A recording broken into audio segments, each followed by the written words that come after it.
దేవా నాకుంది ఒకటే ఒక జీవితం, and I want that life to be fruitful. ఆ జీవితం అంతా కూడా ఫలభరితంగా ఉండాలి. And if I listen to you, it can be more fruitful than if I go and do something myself. ప్రభువా నా అంతటి నేనే చేసేదానికంటే కూడా నీ మాటలు విని చేస్తే అది ఎంతో ఫలవంతంగా ఉంటుంది.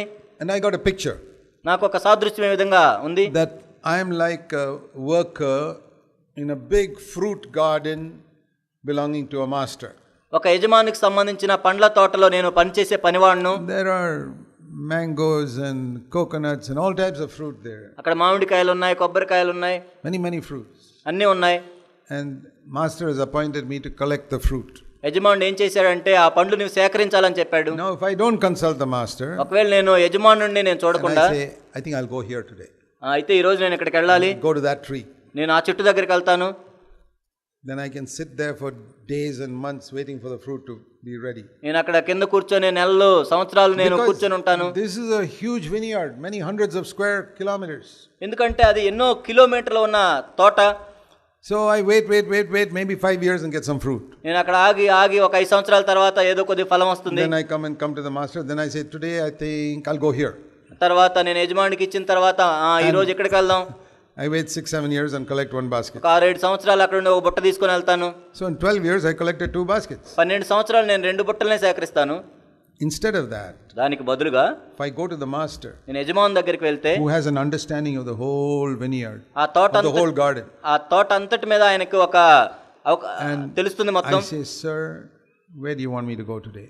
యజమానుడా నేను ఈ రోజు ఎక్కడికి వెళ్ళాలని మీరు అనుకుంటున్నారు? And he says, I know which tree is ripe and ready to produce fruit. ఆయన చెప్తాడు, నాకు తెలుసు ఏ చెట్టు ఫలములు కాసి సిద్ధంగా ఉందో. You go to this particular fruit in that corner.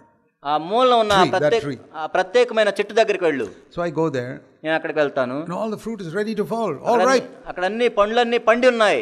And in 5 minutes I picked up all the fruit. 5 నిమిషాల్లో నా పండ్లన్నీ కోసుకుంటాను. I take it back. నేను వెనక్కి తీసుకెళ్తాను. What took 5 years before, now it takes only 5 minutes. ఇంతకు ముందేమో 5 సంవత్సరాలు పట్టింది, ఇప్పుడు 5 నిమిషాలే పట్టింది. Because I listened to the master and then went. ఎందుకంటే నేను యజమాని స్వరం విని వెళ్ళాను కాబట్టి. So I take it back to the master. నేను యజమాని దగ్గరికి వస్తాను. Sir, where do you want me to go next? తర్వాత నన్ను ఎక్కడికి వెళ్ళమంటారు? He says, there is another tree over there which is also ripe. అక్కడ ఇంకో చెట్టు ఉంది, అది కూడా సిద్ధపడి ఉంది. So I go there. నేను అక్కడికి వెళ్తాను. And in a few minutes I've got a fruit again. కొద్ది నిమిషాల్లోనే మరలా నేను అన్ని కోసుకుంటాను. And I come back. మరలా తిరిగి వస్తాను. Can you imagine how much I can accomplish in 1 year? మీకు తెలుసా ఒక సంవత్సరం నేను ఎంత సాధించగలను? Just by listening. కేవలం వినుట ద్వారా. Instead of my deciding, I'll go here, I'll go there, I'll do this. ఏదో నాకు నేను నిర్ణయించుకొని అక్కడికి వెళ్తాను, ఎక్కడికి వెళ్తాను. That is the difference between Martha and Mary. అదే మార్తాకు మరియాకు ఉన్న తేడా. But I've seen very few people who work like that. కానీ ఆ విధంగా పనిచేసే వారిని నేను చాలా కొద్ది మందినే చూశాను. In India, the only man I met was Brother Bhakt Singh. Nobody else. భారతదేశంలో అయితే నేను చూసిన ఒకే ఒక వ్యక్తి భక్త్ సింగ్ గారు. And the followers of Brother Bhakt Singh, they are not like him. కానీ భక్త్ సింగ్ గారిని తర్వాత వెంబడించిన వారు ఆ విధంగా లేరు. I don't see any of them like him. అందులో ఎవరు కూడా ఆ విధంగా లేరు. I can't see the same spirit and knowledge of God there. కానీ అదే ఆత్మ, అదే దేవుని యొక్క వాక్యం గురించిన జ్ఞానం వాళ్ళకి లేదు. I wish they were like that. ఆ విధంగా ఉంటే బాగుండని నేను అనుకున్నాను. If they were like that, I would have been working with them for the rest of my life. ఒకవేళ వాళ్ళు ఆ విధంగా ఉండి ఉన్నట్లయితే నేను కూడా అక్కడే పనిచేసేవాడు నా జీవితాంతం. But God took me away from there. కానీ దేవుడు అక్కడ నుండి నన్ను బయటకు తీసి about 45 years ago. 45 సంవత్సరాల క్రితం. And God led me somewhere else. దేవుడు నన్ను వేరే మార్గం నడిపించాడు. I'm not here to judge anybody. నేను ఎవరిని తీర్పు తీర్చడానికి ఇక్కడ లేను. I'm just saying that I respect those who have heard Jesus say one thing is needful. అవసరమైనది ఒక్కటే అని ఎవరైతే ఆ మాట వింటారో వారిని నేను గౌరవిస్తాను. Anyway, I decided that's the way I want to live. నేను ఆ విధంగా జీవించాలని నేను నిర్ణయించుకున్నాను. Because I have only one life. ఎందుకంటే నాకు ఒకటే జీవితం ఉంది.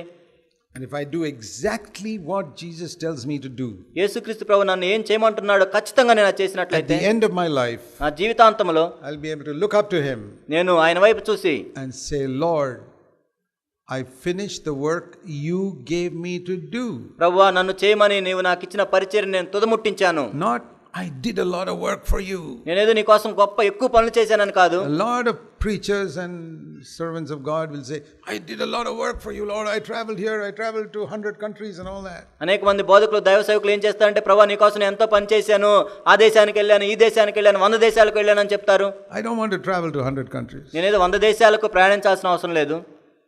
When we started for 7 years, I was in Bangalore only. I said, fine, I'll be in Bangalore for the rest of my life. మేము కొత్తలో ప్రారంభించినప్పుడు 7 సంవత్సరాలు నేను బెంగళూరులో ఉన్నాను. నేను అనుకున్నాను నా జీవితాంతం నేను బెంగళూరులోనే ఉంటాను. I never went outside Bangalore. నేను బెంగళూరు నుంచి బయటకు వెళ్ళలేదు. 1975 to 1982, I was in Bangalore, just building our small church. 1975 నుండి 82 వరకు కూడా మా చిన్న సంఘాన్ని నిర్మిస్తూ నేను అక్కడే ఉన్నాను. Before that, దానికి ముందుగా 1970 to 1975, I was traveling the world. 1970 నుండి 75 వరకు కూడా నేను దేశాలన్నీ తిరుగుతున్నాను.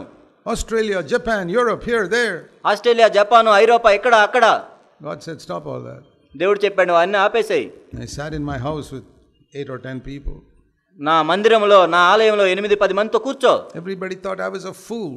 అందరూ అనుకున్నా నేను ఒక బుద్ధిహీనుడిని అనుకున్నారు. Why you have this worldwide ministry, now you're sitting in a house? ఎందుకు ఈ ప్రపంచమంతా తిరిగే పరిచర్యను వదిలిపెట్టి ఇంట్లో కూర్చున్నావు? I said, that's what the Lord told me to do. దేవుడు నన్ను అదే చేయమని చెప్పాడు. Today, ఈ రోజు those people don't think I'm a fool. ఇప్పుడు అనుకోవట్లేదు నేను బుద్ధిహీనుడిని అందరూ. They say, Brother Zach, you were wise. Jack గారు మీరు ఎంతో జ్ఞానవంతులు. What did I do? ఏం చేశాను? I tried to listen to what God is saying. కాబట్టి ప్రభు ఏం చెప్తున్నాడు నేను వినడానికి ప్రయత్నించాను. That is a word God spoke to me 50 years ago. 50 సంవత్సరాల క్రితం దేవుడు నాతో మాట్లాడిన మాట. One thing is needful. అవసరమైనది ఒక్కటే. Listen to me. నా మాటలు విను. But in the early years, కానీ ఇంతకు ముందు అయితే I did not listen. దేవుని స్వరాన్ని I వినలేదు. was like Martha. నేను మార్తావలే ఉన్నాను. And I wasted my life for some years. కొన్ని సంవత్సరాలు నేను వ్యర్థం చేసుకున్నాను నా By the జీవితంలో. time I became 35, కానీ నాకు 35 సంవత్సరాలు వచ్చేసరికి God had mercy on me and stopped me దేవుడు నా మీద కనికరం ఉంచి నన్ను ఆపివేశాడు. and said, sit now and listen to me. ఇప్పుడు నా పాదముల యొద్ద కూర్చొని నేను చెప్పే మాటలు విను. And sometimes when I become too busy, కొన్నిసార్లు నేను తీరిక లేకుండా ఉన్నప్పుడు God stops me again. దేవుడు మరలా ఆపేశాడు. About 30 years ago, 30 సంవత్సరాల క్రితం I had to go to hospital for small treatment. నేను ఒక చిన్న చికిత్స కోసం ఆసుపత్రికి వెళ్ళాల్సి వచ్చింది. It was such a small thing, God could have healed me without any treatment also. అదెంతో చిన్నది, నిజానికి దేవుడే నన్ను స్వస్థపరచవచ్చు ఎటువంటి చికిత్స తీసుకోకుండా. So I was in the hospital. నేను ఆసుపత్రిలో ఉన్నాను. I said, Lord, why have you brought me here? When Deva, you could have healed me, I could have been traveling and preaching by now. ఓ దేవా, నీవు నన్ను ఇక్కడికి ఎందుకు తీసుకొచ్చావు? ఒకవేళ నువ్వు నన్ను స్వస్థపరిచి ఉంటే నేను అంతా ప్రయాణం చేసి బోధించేవాడిని కదా నీ వాక్యం. And the Lord said, I could have healed you in your house only. ప్రభు చెప్పాడు, మీ ఇంట్లో నేను స్వస్థపరిచేవాడు నిన్ను. But I have not brought you here to heal you. కానీ నిన్ను స్వస్థపరచడానికి ఇక్కడికి నేను తీసుకొని I రాలేదు. have brought you here to stop you from traveling for some time. నువ్వు ప్రయాణం చేయకుండా కొన్ని రోజులు ఆపడానికి నేను ఇక్కడికి తీసుకొచ్చాను. Because you're so busy now, you don't have time to listen to me. ఎందుకంటే నువ్వు ఇప్పుడు ఎంతో తీరిక లేకుండా ఉండి నా మాటలే వినట్లేదు నువ్వు. Now you have to lie down here for 10 days. You'll only have to listen to me now. కాబట్టి నువ్వు ఇక్కడ 10 రోజులు పడుకొని ఉండాలి, నేను చెప్పేదే వినాలి. So I was lying in the bed. నేను ఆ పరుపు మీద పడుకొని ఉన్నాను 10 days. 10 రోజులు. One good thing about lying in bed, you can only look up all the time. పరుపు మీద పడుకోవడంలో ఒక అవకాశం ఏంటంటే మనం పైకి మాత్రమే చూడగలం. Say, Lord, speak. What do you want to say to me? ఓ దేవా, మీరు నాతో ఏం మాట్లాడదలుచుకున్నారో మాట్లాడండి. And the Lord said to me about 50 things. అప్పుడు ప్రభు నాతో 50 విషయాలు చెప్పారు. And I wrote it down day by day. వాటిని ప్రతిరోజు రాస్తూ ఉన్నాను. It was almost like people wrote the Bible, dictation. అది దాదాపుగా ప్రజలు Bible రాసినట్లుగానే. I've written many books. నేను ఎన్నో పుస్తకాలు రాశాను. But nothing like this. కానీ ఈ విధంగా నేను ఎప్పుడు రాయలేదు. This was the only article I wrote in my life where I was actually listening and writing. నా జీవితం అంతట్లో కూడా ప్రభు దగ్గర నుంచి వింటూ రాస్తున్న పత్రిక ఇది ఒకటే. And it's a small 8-page tract. అది చిన్న 8 పేజీల కల పత్రిక. That is available in the book called New Wine and New Wineskins. క్రొత్త ద్రాక్షారసం క్రొత్త తిత్తులు అనే దాంట్లో కూడా ఉంది అది. Or Principles of Serving God in both of them. దేవుని సేవలో నియమములు అనే పుస్తకంలో కూడా ఉన్నాయి. It'll be a chapter called God Needs Men. దేవునికి మనుషులు కావాలి. There are 50 points there. అందులో 50 ఉన్నాయి. So we published it as a little tract also and gave it out to many people. అదొక చిన్న పత్రికగా మేము ప్రచురిస్తున్నా ఉన్నాం. And that has helped people in so many countries. అనేక దేశాల్లో ప్రజలకు అది ఎంతో సహాయం చేసింది. But I would never have written it if I was not 10 days in a hospital. కానీ ఒకవేళ నా 10 రోజులు ఆసుపత్రిలో లేనట్లయితే రాసి ఉండేవాడిని కాదు. Sometimes God has to stop us. కొన్నిసార్లు దేవుడు మనల్ని ఆపివేయాలి. To help us to listen.